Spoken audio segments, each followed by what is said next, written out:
Malta qed tospita 57 laqgħa tal-Bord ta' Tmexxija tal-Programme for International Student Assessment magħruf bħala PISA.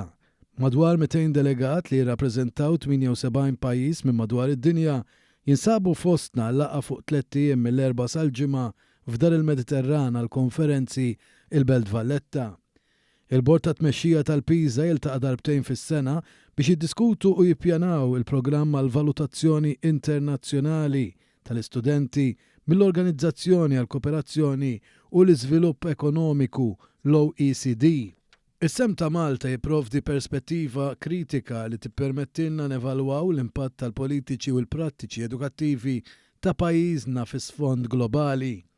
Il-laqgħa nfetħet mill-Ministru għall-Edukazzjoni, l-Isports, iż-żgħażagħ, ir-Riċerka u l-Innovazzjoni Clifton Grima li għaċċenna għax-xogħol li qed jitrasforma s-settur edukattiv f'pajjiżna fejn stqar l-istħarriġ bħalma huwa l-PISA 2022 iservi bħala għodda sewja fl-isforz kontinwu tagħna biex intejbu r-riżultati edukattivi f'Malta.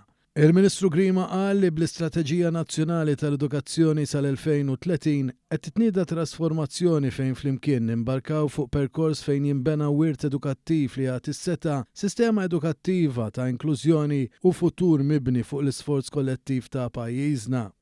Il-Ministru kompla li dan il-perjodu ta' autoanaliżi u evalwazzjoni ipprovduti minn PISA huwa ferm aktar minn sempliċi verifika ta' riżultati edukattivi għax jirrappreżenta opportunità kritika għal Malta biex tirrifletti, tippjana u tmexxi triq ta' trasformazzjoni edukattiva sostanzjali.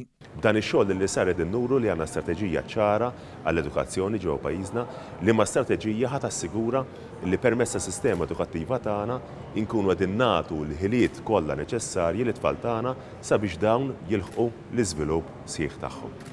Sa dan it-tant f'kumment li tat lill-medja, iċ-Chairperson tal-Bord ta' Tmexxija tal-PISA, Michelle Brunigis, li qed tmexxi l-laqgħat fostna, spjegat x'inhu l-iskop tal-laqgħat li qed isiru. Qalet li f'din il-57 laqgħa tal-Bord ta' Tmexxija għandhom aġenda tajba ħafna fejn fost l-oħrajn se jkunu qed jevalwaw ir-riżultati li kienu ħarġu lura fl-2022 kif ukoll il-preparazzjoni għall-assessjar tal-2025. We will cover our technical aspects as well as some of the theory going forward, and indeed we'll also look at planning for 2029 to ensure that we have everything in place for the next rounds of PISA.